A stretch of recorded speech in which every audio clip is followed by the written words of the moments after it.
নমস্কাৰ প্ৰিয় দৰ্শক, মই বৰ্তমান উপস্থিত আছো লখিমপুৰ জিলাৰ গড়েহগা মাইবিলা গাঁৱত অনুজ ভূঞাদেৱৰ ঘৰত।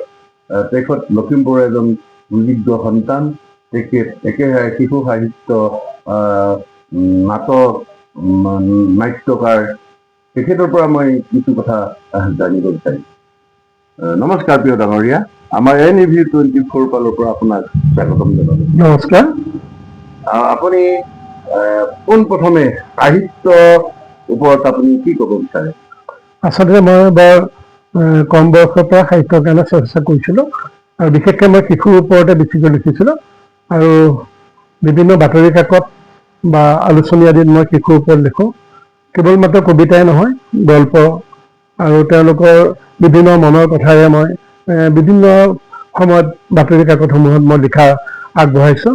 আৰু সেই অনুপাতে মোৰ দুখন কিতাপ, শিশু সাহিত্য কিতাপ দুখন প্ৰকাশ পাইছে। এখন হ'ল নীলা চৰাই বুলি গল্প সংকলন, আৰু এখন হ'ল মোৰ পোনাকণৰ সপোন। এই দুখন প্ৰকাশ পাইছে। আৰু সেই অনুপাতে মই অসমৰ বিভিন্ন বাতৰি কাকত বা আলোচনীত শিশুসকলৰ ওপৰত মই এনে লিখিছোঁ। আৰু শেহতীয়াভাৱে আমাৰ যোৰহাটৰ পৰা যিখন প্ৰকাশ পাইছিল শিশুবাদী বুলি, তাতো মই কিছুদিন শিশুসকলৰ লগত অন্তৰংগ হিচাপে মোৰ এটা সাক্ষাৎকাৰ আগবঢ়াইছিল। এনেদৰে মই শিশুসকলৰ বাবে কেৱল কবিতা বা গীতেই নহয়, নাটকো ৰচনা কৰিছোঁ। আৰু তেওঁলোকৰ দৰে গ্ৰীষ্ম বন্ধত এটা দীঘলীয়া সময় পাওঁ, আৰু তাৰ মাজেদি তেওঁলোকৰ প্ৰতিভাসমূহ বিকাশ কৰিবলৈ মই যথেষ্ট চেষ্টা কৰিছোঁ। আৰু সেই হয়তো সুযোগতে মোলৈ এটা সন্মান আহিল যে মোক অসম জ্ঞানৰত্ন একাডেমীৰ তৰফৰ পৰা মোলৈ শিশু সাহিত্য বঁটা আগবঢ়ালে। আৰু মৰিগাঁও জিলাৰ পুথিভঁৰালত আনুষ্ঠানিকভাৱে এই বঁটা মোক প্ৰদান কৰিছিলে। আপুনি নাটক লিখে বুলি মই জানিব পাৰিছোঁ, আৰু আপুনি এজন সুবিচাৰক আৰু আপুনি এজন সুপৰিচালক। ইয়াৰ ওপৰত আপুনি কি ক'ব? মই আচলতে শিশুসকলৰ ওপৰতে নাটক লিখি যোৱা নাই। আমি অকল যুৱ সমাজৰ বাবে বা বয়োজ্যেষ্ঠসকলৰ বাবেও মই কিছু সময়ত নাটক লিখোঁ। কেৱল মহিলাসকলৰ দ্বাৰাও মই নাটক ৰচনা কৰিছোঁ। যে অভিজ্ঞম শকুন্তলম মই সেই নাটক ভাগি মই মহিলাসকলৰ দ্বাৰা আমাৰ স্থানীয় উদয়ন যুৱ সংঘৰ মঞ্চত মই প্ৰদৰ্শন কৰিছোঁ। ইয়াৰ উপৰিও আমি কেৱল মহিলাৰ কাৰণে অন্তৰৰ বান্ধোন বুলি মই প্ৰতিযোগিতাত অংশগ্ৰহণ কৰিব পৰাকৈ নাটক লিখিছোঁ। আৰু এখন বিশেষভাৱে যে আপোনালোকে সকলোৱে জানে যে ৰূপকোঁৱৰ জ্যোতিপ্ৰসাদ আগৰৱালাদেৱৰ শোণিতকুৰি নাটকখন যথেষ্ট দীঘলীয়া। সেই নাটকখনৰ পৰা জ্যোতিপ্ৰসাদৰ আলাম লৈ মই উষা অনিৰুদ্ধ নামেৰে অকল মহিলাসকলৰ দ্বাৰাই এনেকৈ নাটক লিখিছোঁ আৰু মঞ্চস্থ কৰি আগবাঢ়ি গৈ আছোঁ। আপুনি এজন সুবিচাৰক বুলি আমি জানিব পাৰিছোঁ। আপোনাৰ বিচাৰ ক্ষেত্ৰত আপোনাৰ কেতিয়াবা ক'ৰবাত অসুবিধা পাইছে নেকি, বা আপুনি কেনেকুৱা ধৰণৰ? মই যদি নিজে বৰকে ভুল কোৱা নাই, মই বহুত কম বয়সৰ পৰা হয়তো মই বিচাৰকৰ আসনত বহিবলৈ সুযোগ পাইছোঁ। বিহুৱেই হওক, আধুনিক নৃত্যই হওক, শিশু নাটকেই হওক বা ডাঙৰ নাটকেই হওক, মই বিচাৰকৰ আসন গ্ৰহণ কৰিছোঁ। আৰু সেইমতে যিটো সাধ্য অনুসাৰে মই মোৰ যিমানখিনি মই ঢুকি পাওঁ, মোৰ জ্ঞানে যিমানখিনি ধৰে, মই সেইমতে বিচাৰকৰ আসন প্ৰায় 25 বছৰ কাল মই বিচাৰকৰ আসনত থাকিলোঁ।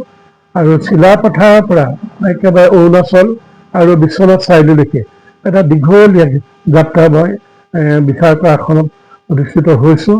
আৰু সেইমতে আজিলৈকে হয়তো কাৰোৰ পৰা এষাৰ টান কথা শুনিব লগা মোৰ দৃষ্টিত অহা নাই। কিন্তু আপুনি এটা মোক প্ৰশ্ন কৰিলে যে আপুনি বিচাৰকত কিবা অসুবিধা পাইছে নেকি? অসুবিধা একেবাৰে নথকা নহয়। কাৰণ যেতিয়া মানুহে সেই কথাখিনি উপলব্ধি কৰিব নোৱাৰিব, বিশেষকৈ মই অভিভাৱকসকলক ইয়াৰ যোগেদি এটা অনুৰোধ জনাইছোঁ, তেখেতসকলে শিশুসকলক বুজাব লাগিব যে তেওঁ পুৰস্কাৰটো কিয় নাপালে। নিশ্চয় তেওঁতকৈ কোনোবা ভাল আছিল, সেইকাৰণে নাপালে। এই কথাষাৰ বিপৰীতে যদি তেওঁলোকে নোপোৱাৰ কাৰণে আমাৰ ওপৰত বিচাৰকৰ ওপৰত দোষাৰোপ কৰে, তেতিয়াহ'লে নিশ্চিতভাৱে সেই শিশুজনৰ এটা মানসিক চাপ পৰিব। ই এটা বৰ দুৰ্ভাগ্যজনক কথা। মই পিছাজি 6 বছৰ হ'ল মই বিচাৰকৰ আসনৰ পৰা আঁতৰি আহিলোঁ। মোক যদি আপুনি প্ৰশ্ন কৰে কিয় আঁতৰি আহিলোঁ, সেইটো এটা কথাই ক'ম যে ইয়াত সময়ৰ যিটো মূল্য, সেই সময়ৰ মূল্যটো থাকিব লাগিব, তেতিয়াহে বিচাৰ কৰি আনন্দ লাগিব। যদি আপুনি 2টা বজাত বুলি কৈ ৰাতি 8টা বজাত যদি অনুষ্ঠান আৰম্ভ হয়, তেতিয়াহ'লে সেই বিচাৰ কৰা যিটো আনন্দ বা সেইটো নাথাকে। আৰু বৰ্তমান সময়ত আমি যদি প্ৰথমতে বিচাৰ কৰিছিলোঁ, বিচাৰক বুলি ক'লে এটা বেলেগ ধৰণৰ সন্মান, আৰু এতিয়া বৰ্তমান যিটো দেখা গৈছে এইটোত যেন কিছু আমি পাৰ্থক্য দেখা পাইছোঁ। আৰু সেইকাৰণে ময়ো নিজেই মোৰ এটা নিৰ্দিষ্ট সময়ৰ ভিতৰত সামৰিব লাগিব বুলি মই বিচাৰৰ পৰা আঁতৰি আহিছোঁ। ডাঙৰীয়া, আপুনি আমাৰ এই লখিমপুৰ জিলা তথা লখিমপুৰ পিছপৰা জেগা বুলি ক'লেও আমি ভুল নহয়। আমাৰ লখিমপুৰ জিলাৰ পৰা আপুনি এনেকুৱা ধৰণৰ চৰ্চা, আপুনি নাটক লিখে বুলি মই শুনিছোঁ, আৰু নাটক আপুনি মঞ্চস্থ কৰাইছিল। ইয়াৰ ওপৰত আপুনি কি ক'ব? আচলতে মই বিশেষকৈ মই আগতে কৈছোঁ যে মই অকল শিশু সাহিত্যিক হিচাপে বিচাৰিম। ইয়াৰ উপৰি মই এগৰাকী শিক্ষক হিচাপে মই সেউজ উপত্যকা শিক্ষক বঁটাও পাইছোঁ, যিটো উত্তৰ পূৰ্বাঞ্চলৰ ফালৰ পৰা দিয়া হয়, আৰু কৃতি শিক্ষকৰ বঁটাও পাইছোঁ। ইয়াৰ লগত মই আপুনি এটা কথা, এতিয়া মোক আপুনি এটা প্ৰশ্ন কৰিলে যে লখিমপুৰ এটা পিছপৰা অঞ্চল। এই পিছপৰা অঞ্চলৰ পৰা আমি আগবাঢ়ি যাবলৈ হ'লে আমি কিন্তু নিজে আগবাঢ়ি আহিব লাগিব। নিজৰ প্ৰতিভাটো নিজে আগবাঢ়ি আনিব নোৱাৰিলে আমি কিন্তু সেই দিশত সফল হ'ব নোৱাৰিম। যাতে আমি যেনেকৈ সুবিধা নাপাওঁ, কাৰোবাক সহায় কৰি হ'লেও বা নিজে কিছু আগভাগ লৈ হ'লেও আমি আমাৰ কামখিনি যদি আগবাঢ়ি যাব পাৰোঁ, তেতিয়াহ'লে মই ভাবোঁ আমি নিশ্চয় সমাজৰ মাজত এটা আদৰ পাম আৰু সকলোৰে মাজত এটা চিনাকি হ'বলৈ সুযোগ পাম। এই সুবিধাটো কিন্তু নিজেই গ্ৰহণ কৰাটো অতি প্ৰয়োজনীয় কথা। আপুনি সৰু অসম মইনা পাৰিজাতৰ লগতো জড়িত বুলি তাৰ ওপৰত আপুনি মই 1980 চনতে মই যেতিয়া কলেজত মানে স্কুল পৰ্যায়ত আছিলোঁ, তেতিয়াই মই 1980 নিৰিবিলি মইনা পাৰিজাত খুলিছিলোঁ। আৰু নিৰিবিলি মইনা পাৰিজাত পৰৱৰ্তীও মই কলেজৰ বাবে গুৱাহাটীলৈ গুচি যাব হ'ল। তেতিয়াও কিন্তু মই নিৰিবিলি মইনা পাৰিজাত বন্ধ কৰা নাছিলোঁ।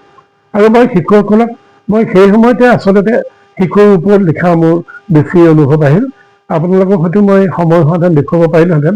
মই এখন অকণি মৌচাক বুলি মই লিখিছিলোঁ, আলোচনী উলিয়াইছিলোঁ, য'ত শিশুসকলে নিজৰ হাতৰ আখৰে লিখা আখৰ এতিয়াও মোৰ হাতত আছে। যিসকলে এতিয়াও তেওঁলোক বিয়া বাৰু হৈ তেওঁলোকৰ ল'ৰা ছোৱালী ডাঙৰ হ'ল, আৰু তেওঁলোকে কেতিয়াবা আমাৰ এইটো অঞ্চললৈ আহিলে মোৰ ওচৰলৈ আহে যে মই লিখা হাতৰ আখৰখিনি এবাৰ চাব পাওঁ নেকি। এনেকৈ তেওঁলোকে মোৰ ওচৰলৈ আহে। আৰু সেই মইনা পাৰিজাতৰ লগত মই নিবিড়ভাৱে জড়িত আছিলোঁ। সদৌ অসমৰ কেইবাটাও অনুষ্ঠানত মই মইনা পাৰিজাতৰ আমাৰ দলে অংশগ্ৰহণ কৰিছিল। আৰু শেহতীয়াভাৱে মই আপোনালোকক ক'বই লাগিব, মোৰ নিজৰ মইনা পাৰিজাতৰ প্ৰায় মই ধৰি ৰাখিব নোৱাৰিলোঁ যদিও এতিয়া মই যি পানীগাঁৱৰ যি নৱজ্যোতি সংগীত মইনা পাৰিজাত আছে, তেওঁলোকে মোক এগৰাকী তাৰে সদস্য নিচিনাকৈ প্ৰতিটো অনুষ্ঠানলৈকে মোক আমন্ত্ৰণ জনায়। গ্ৰীষ্ম বন্ধতেই হওক বা ইয়াতেই হওক, কিবা কৰ্মশালাই হওক ইত্যাদি তেওঁলোকে মোক দিয়ে, কবিতা আবৃত্তি কৰ্মশালাই হওক। তাৰ মাজেদি মই কিন্তু এতিয়াও শিশুসকলৰ মাজতে আছোঁ। মই ভাবোঁ মইনা পাৰিজাত প্ৰতিখন গাঁৱতে পাৰিলে এখনকৈ মইনা পাৰিজাত থাকিলে শিশু কিন্তু বিকাশত সৰ্বাংগীন উন্নতি হ'ব বুলি মই ভাবোঁ। আমি জানিব পাৰিছোঁ আপুনি এজন সুঘোষক। আপুনি অনুষ্ঠান প্ৰতিষ্ঠানবিলাকৰ সুঘোষক হিচাপে আপুনি পৰিচিত। এই ঘোষক কৰা অৱস্থাত আপোনাৰ অনুভৱ? মই আচলতে মোৰ জীৱনৰ আটাইতকৈ ভাল লগা মুহূৰ্ত এইটোৱে যে মই এগৰাকী ঘোষক হিচাপে নিমন্ত্ৰণ পাওঁ। এইখিনিতে আপোনালোকক জনাওঁ যে মই প্ৰকৃততে চৰকাৰী ঘোষক।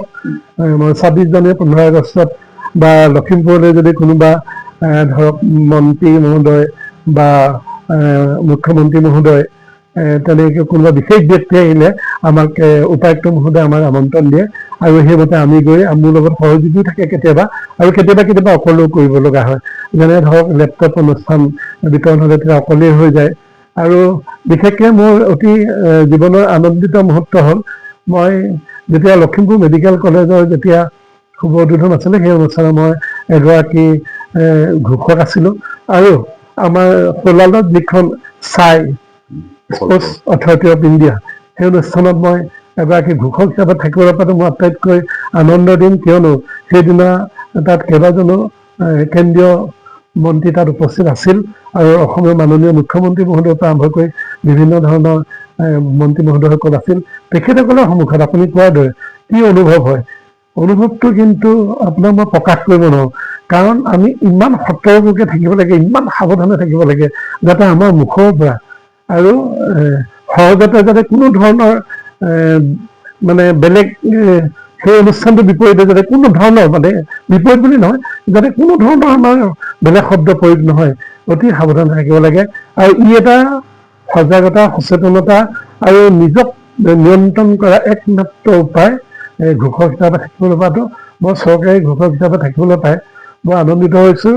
আৰু বিশেষকৈ আপোনালোকক মোৰ ফালৰ পৰা এটা ক'ব বিচাৰোঁ যে মই শেহতীয়াকৈ গুৱাহাটীত নেশ্যনেল এটা অনুষ্ঠান আছিলে, তালৈ মোক আমন্ত্ৰণ জনাইছিলে। আৰু তাত গৈ অমল প্ৰভা শুৱনি মঞ্চত গৈ মই অকলশৰে এই অনুষ্ঠান চলাইছিলোঁ। আৰু ঘোষক বুলি ক'লে মই সঁচাকৈ বৰ উৎফুল্লিত, আনন্দিত হওঁ। মই বৰ ভাল পাওঁ মোৰ সেই অনুষ্ঠানটো। ডাঙৰীয়া, আপোনাৰ এই অনুষ্ঠানৰ শেষত মই আপোনাক এটা প্ৰশ্ন কৰিব বিচাৰিম। আপুনি এই প্ৰতিভাৰ পৰা, আপোনাৰ যি প্ৰতিভা আপুনি গম পালে, এই প্ৰতিভাৰ পৰা আপুনি যুৱ প্ৰজন্মলৈ কি বাৰ্তা দিব পাৰে? মই আচলতে এখন গাঁৱৰ, মই মাৰবিলীয়া গাঁৱৰ, আমি এনেকুৱা খুব এটা বিশেষ পৰিৱেশ পোৱা নাই। কিন্তু মই এটা কথা সদায় চিন্তা কৰোঁ যে পৰিৱেশটো মই নিজে আনিব লাগিব। পৰিৱেশ কোনেও নিদিয়ে, পৰিৱেশ সদায় নিজে গঢ় ল'ব লাগিব। সেইকাৰণে মই নিজে গঢ় দিবলৈ বহুত চেষ্টা কৰোঁ। মই বহুত ল'ৰা ছোৱালী গোটাই কিবা কাম কৰোঁ। যোৱাকালি আমি এটা অনুষ্ঠান কৰি গৈছোঁ যে আমাৰ গাঁৱৰ যিসকল কৃতি ছাত্ৰ ছাত্ৰী, তেওঁলোকক আমি ভাগৱত পাঠৰ দিনা সম্পূৰ্ণ জাতীয় সাজপাৰে নামঘৰৰ ভিতৰত যোৱাকালি আমি এইটো তেওঁলোকক দিছোঁ। মই এইটো কাৰণে মই কৰিছোঁ বুলি কোৱা নাই, কাৰণ মই এইটো কথা কৈছোঁ যে যদি আমি ইচ্ছা কৰোঁ, আমি যদি প্ৰতিজনে যুৱকে বা আমি যদি দলবদ্ধ হিচাপে কাম কৰোঁ, আমাৰ ইয়াত এটা উদয়ন যুৱ সংঘ বুলি এটা মঞ্চ আছে, তাত সকলো ধৰণৰ সা সুবিধা আছে। যদি আমি আগবাঢ়ি আহি পেলাই আমি যদি কৰিব পাৰোঁ, মই ভাবোঁ যে প্ৰতিটো অঞ্চলত লুকাই থকা প্ৰতিভাসমূহ সহজতে বাহিৰলৈ ওলাই আহিব। এইটো ক্ষেত্ৰত কিন্তু সকলোৱে নিজক অকণমান হ'লেও ত্যাগ কৰিব লাগিব। মোৰ ফালৰ পৰা মই সেইটোহে ভাবোঁ। ধন্যবাদ ডাঙৰীয়া, আজি আমাক সময় দিয়াৰ বাবে আপোনাৰ বাবে ধন্যবাদ জ্ঞাপন কৰিলোঁ। মই আপোনালোকৰ এষাৰ কথা ক'ব বিচাৰোঁ যে মই আপোনাক আমাৰ ঘৰলৈ আহিছোঁ, আন্তৰিকতে আপোনালোকক মই স্বাগতম জনাইছোঁ। আপোনালোকৰ যি NEU24 আছে, মই এই যে চুকে কাণে থকা, ধৰক আপোনালোকে মোৰ ওচৰলৈকে আজি আহিলে, মইতো আপোনালোকৰ অনুষ্ঠানটো যেতিয়া আপোনালোকে মোৰ মাজলৈ আহিলে মই নিশ্চয় আনন্দিত, উৎফুল্লিত হৈছোঁ যে মই কিবা এটা কৰিছোঁ। এনেধৰণে আপোনালোকে যদি গাঁৱৰ বিভিন্ন চুকে কোণে থকা প্ৰতিভাসমূহ যদি উলিয়াই আনে, তেতিয়া নিশ্চয় মই ভাবোঁ তেওঁলোকে এটা দুগুণ সাহস পাব। আৰু আপোনালোকৰ যিটো প্ৰচেষ্টা, এই প্ৰচেষ্টা আপোনাৰ সফল হ'ব। মই আপোনালোকলৈ আন্তৰিকতাৰে কৃতজ্ঞতাৰে ধন্যবাদ জনাইছোঁ। মই আপোনালোকক শুভকামনা জনাইছোঁ। আপোনালোকৰ এই যাত্ৰাত আপোনালোকে সদায় যেন সফল হওক, এই কামনা কৰিছোঁ। ধন্যবাদ ডাঙৰীয়া, আজি আমাৰ অনুষ্ঠান। আপুনি বাৰু হাড়ৰ সমস্যাৰ কাৰণে পাটনালৈ যাবলৈ চিন্তা কৰি আছে নেকি? এতিয়া আৰু চিন্তা নাই। আপোনাৰ যিকোনো হাড়ৰ সমস্যা হ'লে এতিয়াৰ পৰা আৰু পাটনালৈ যাব নালাগে, কিয়নো এতিয়াৰ পৰা গুৱাহাটীতে পাব সেই সকলো সা সুবিধা। গুৱাহাটীৰ আমিনগাঁৱত অৱস্থিত Patna orthopaedic and multi speciality হস্পিটেলত কম খৰচতে পাব সেই সকলো উন্নত মানদণ্ডৰ চিকিৎসা সেৱা, য'ত অভিজ্ঞ চিকিৎসকৰ দ্বাৰা সম্পন্ন কৰা হয় বিভিন্ন ধৰণৰ হাড়ৰ অস্ত্ৰোপচাৰ। বৰ্তমানলৈকে 3000তকৈও অধিক ৰোগী সুস্থ হৈছে। हमारे हॉस्पिटल में ऑर्थोपेडिक्स से रिलेटेड हर तरह का इलाज जैसे कि joint replacement, trauma surgeries, spine surgeries, Ilizarov surgeries और की होल सर्जरी जिसको आर्थ्रोस्कोपी कहते हैं, उसका इलाज संभव है। উন্নত মানদণ্ডৰ সা সুবিধা থকা হস্পিটেলখনত আছে 3টাকৈ VIP ৰুম, 11টা কেবিন, জেনেৰেল ৱাৰ্ডত আছে 12খনকৈ বিচনা তথা 7খনকৈ বিচনাযুক্ত ICU। তাৰোপৰি এই হস্পিটেলখনৰ ভিতৰতে আছে ফাৰ্মাচীৰো সা সুবিধা।